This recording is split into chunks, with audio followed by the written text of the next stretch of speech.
Terima kasih Kak Nurul. Assalamualaikum warahmatullahi wabarakatuh. Hari ini kita cuma sharing aja Bapak Ibu tentang sirosis hepatis. Awalnya saya mau menunjukkan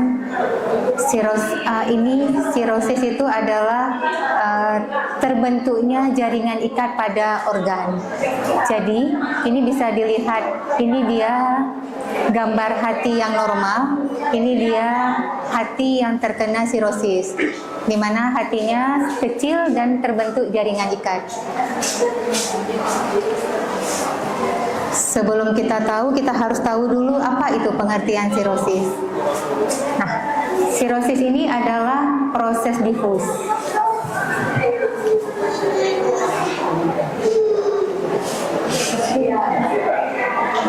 Lari dia, Dik. Sirosis ini dia adalah proses difus. Ini ditandai dengan fibrosis. Fibrosis ini terbentuknya jaringan ikat seperti ini Bapak Ibu. Seharusnya hati kita ini dia bentuknya, mungkin ibu-ibu pernah lihat hati ayam, hati bebek, hati sapi. Seperti itulah hati kita, lembut teksturnya, ini licin, kemudian merah dan lembut, kenyal sekali. Tidak ada jaringan ikat di sini. Nah, jika terkena penyakit sirosis, hati ini akan terbentuk jaringan ikat. Jaringan ikat ini bentuknya seperti ini, berdungkul-dungkul, kecil-kecil, persis kita bintik-bintik pada cacar air, tapi tumbuhnya di sini, di organ dalam. Jadi sirosis itu ditandai oleh fibrosis, kemudian perubahan struktur hepar. Hepar ini adalah hati, jadi yang normalnya ini licin, sekarang dia bentuknya sudah berdungkul-dungkul. Di sini dia ada nodul-nodul yang abnormal, ini dia nodul-nodul. Nodul-nodulnya kecil seperti cacar air.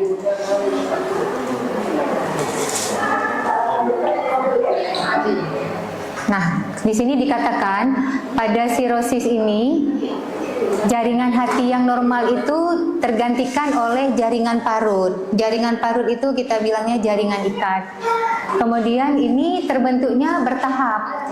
Tidak mungkin hati yang normal seperti ini langsung terbentuk kecil dan berdungkul-dungkul seperti ini. Ini ada prosesnya.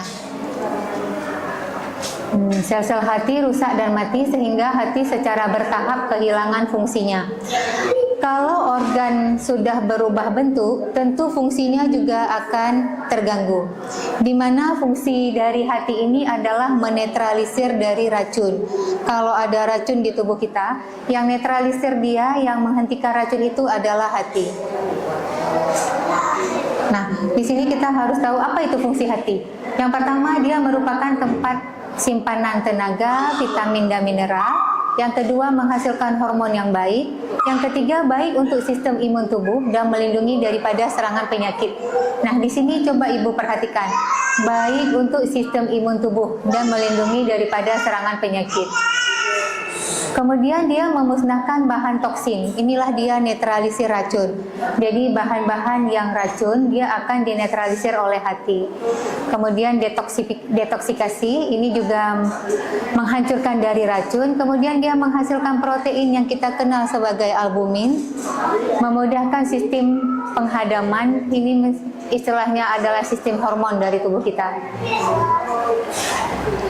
Ini dia penyebab dari sirosis. Sirosis itu adalah terjadi kerusakan hati jangka panjang. Ingat ya Bapak Ibu, jangka panjang yang dapat dipicu oleh beberapa faktor. Nah, terutama di sini adalah infeksi virus hepatitis B dan hepatitis C. Di dalam hidup ini hepatitis itu ada 5, hepatitis A, B, C, D, dan E. Hepatitis yang tidak sembuh adalah hepatitis B. Hepatitis A sampai E itu sembuh sempurna. Kemudian konsumsi minuman beralkohol. Jadi kalau pasien sering konsumsi minuman beralkohol, ini lambat laun akan terjadi yang namanya sirosis hepatis. Kemudian pemakaian obat yang berlebih. Di sini pemakaian obat yang berlebih istilahnya tidak ada indikasi. Istilahnya pasiennya nggak sakit tapi kita kasih obat. Nah ini dia di sini pengertiannya. yaitu konsumsi pemakaian obat berlebih. Ini dia yang tadi kita jelaskan.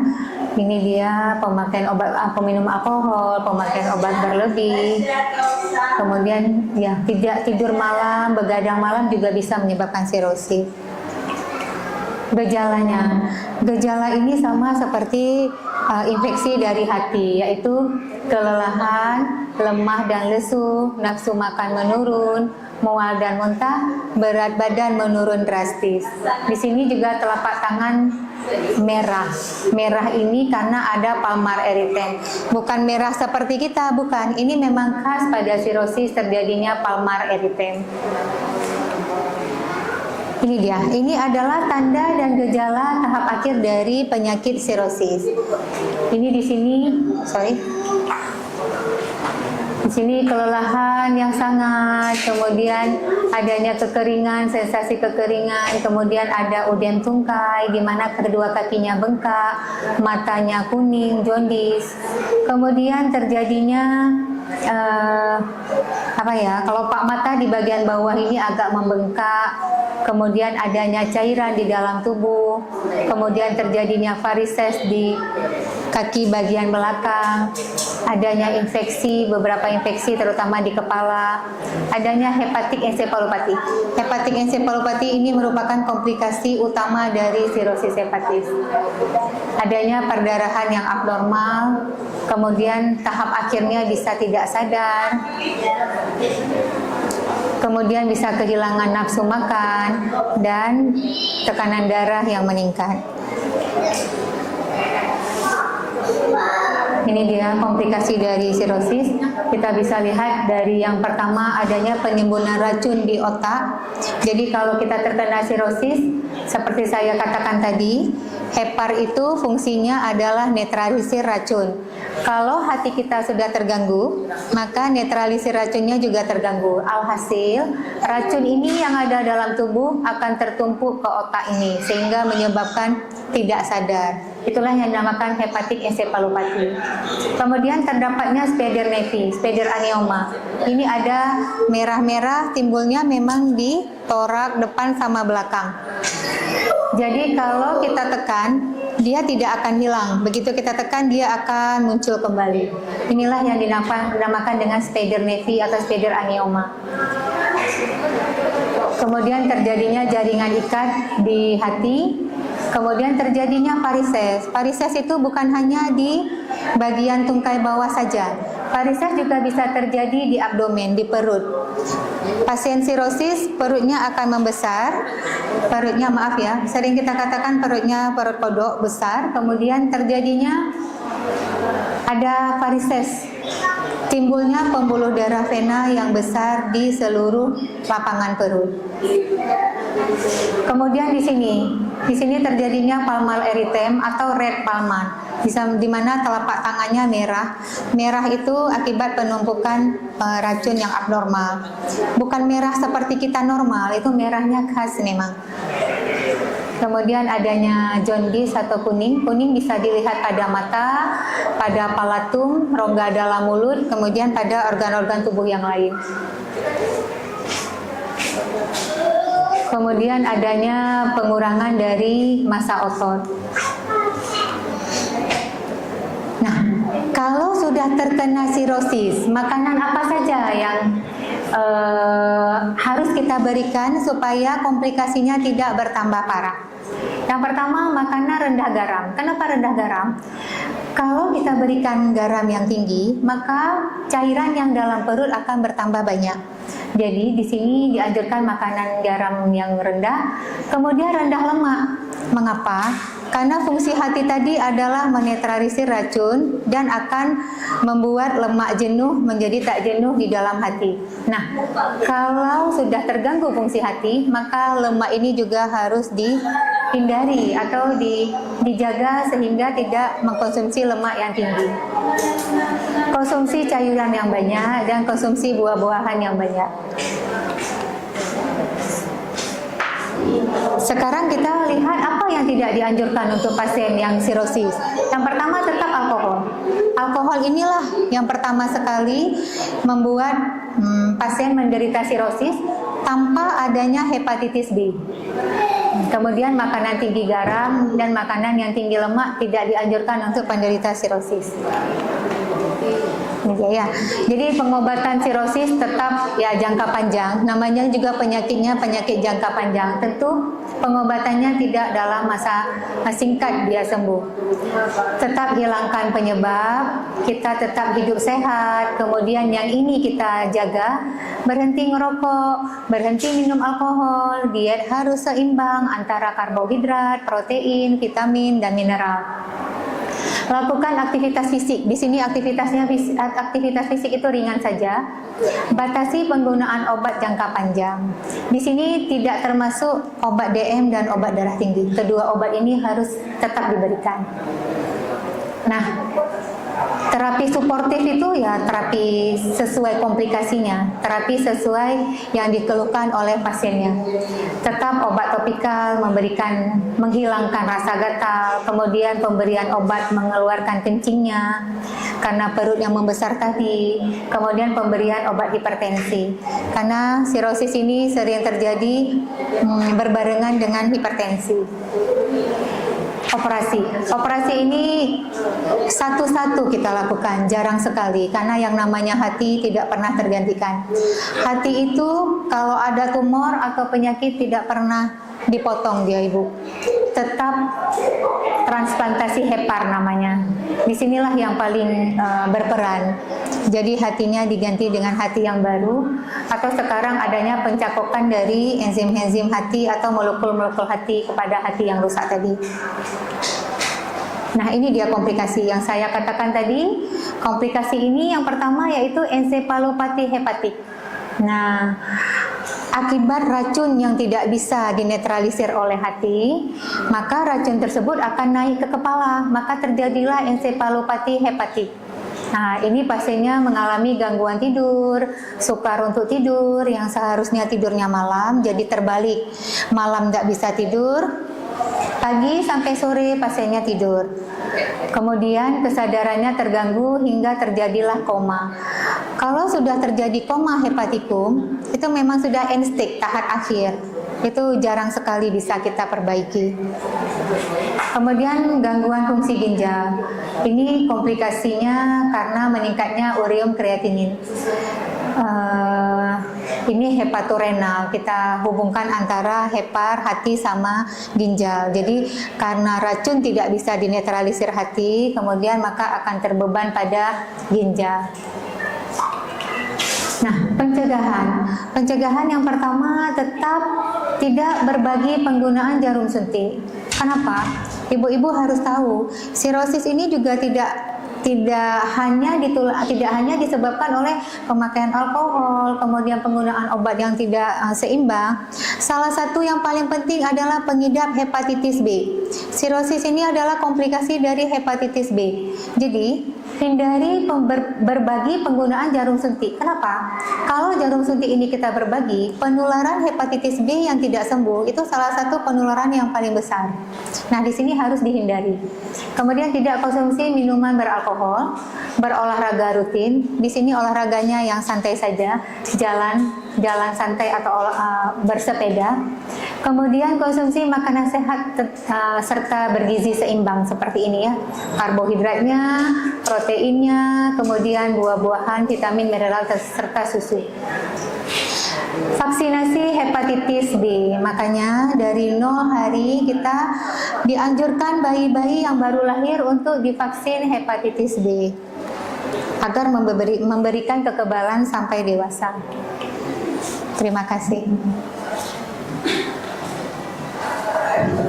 Terima kasih kepada Dr. Heriani SPPD yang telah sharing ilmu kepada kita hari ini ya, tentang sirosis hepatis. Agak seru ya Bapak Ibu ya. Nah, tapi kita lihat dari penyebabnya mungkin insya Allah bisa kita hindari ya Dok ya. Apalagi alhamdulillahnya kalau kita lihat jadi mungkin minuman alkohol masih jarang, walaupun mungkin ada yang terselubung ya. Tapi yang hepatitis B ini mungkin menjadi perhatian kita ya dok ya. Dan alhamdulillah sudah ada vaksinnya, Iya. mungkin penjelasannya bisa dengan vaksin. Barangkali mungkin dalam keluarga kita ada yang sudah pernah terkena hepatitis B. Nah itu sudah warning ya untuk keluarganya dok ya. Iya. Ya, Bapak dan Ibu mungkin ada yang mau ditanyakan, kan silakan. Ada?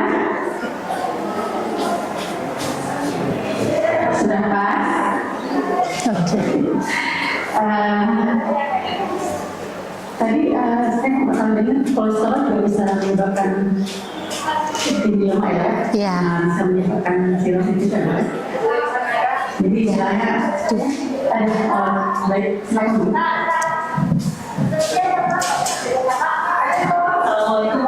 Waalaikumsalam. Yang banyak kasus pasien sirosis hepatitis ini, ada nggak satu aja yang anak-anak? Terima kasih bagus dari pertanyaannya. Dari sekian banyak pasien sirosis, adakah yang anak-anak mengalami sirosis? Iya, terima kasih. Terima kasih pertanyaannya. Sirosis itu penyakit jangka panjang. Nah, kalau anak-anak terkena, tentu dia makan waktu, bisa jadi puluhan tahun. Berarti dia terkena infeksi transversal dari ibunya. Berarti dia terkena hepatitis dari ibunya, genetik, kemudian terjadilah komplikasi ke sirosis. Jadi sirosis ini bertahap. Dia kalau hepatitis A sampai E, terkecuali B, itu dia nggak langsung ke sirosis, tapi melalui namanya dulu, dia terbentuklah namanya pembentukan asites dulu. Nah, kemudian baru jatuh ke sirosis. Nah, kalau hepatitis B, dia langsung, memang langsung dalam waktu cepat dia. Dan setelah sirosis ini, hepatitis B langsung bisa terjadi hepatoma, kanker hati. Nah, itu untuk khusus hepatitis B. Kalau ibu bertanya apakah bisa? Bisa Bu. Anak-anak juga bisa terkena hepatitis A sampai E karena dia penularannya fekal oral dari makanan. Tadi tidak menutup kemungkinan. Prevalensinya mungkin bisa kita tanya sama dokter anak nanti berapa. Karena saya kurang memahami prevalensi dokter anak. Jadi sedangkan kejadiannya pasti ada. Penanggulangannya sama juga. Tetap kita batasi lemak, hidup sehat. Karena komplikasinya seperti itu tadi. Kalau udah terbentuknya jaringan ikat itu tidak pernah terperbaiki.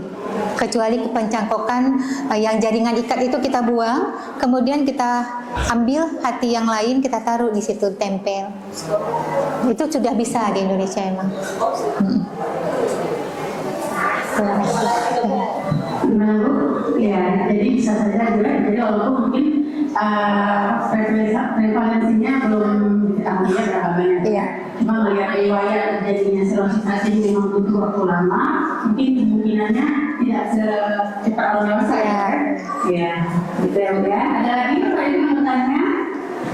Silakan, satu pertanyaan lagi mungkin. Sudah Pak ya? Alhamdulillah. Baiklah, karena ada yang bertanya lagi, kita cukupkan acara kita pada hari ini. Mudah-mudahan apa yang disampaikan oleh dokter tadi ada manfaatnya untuk kita semua. Lebih dan kurang kami mohon maaf. Wabillahi taufiq wal hidayah. Wassalamualaikum warahmatullahi wabarakatuh.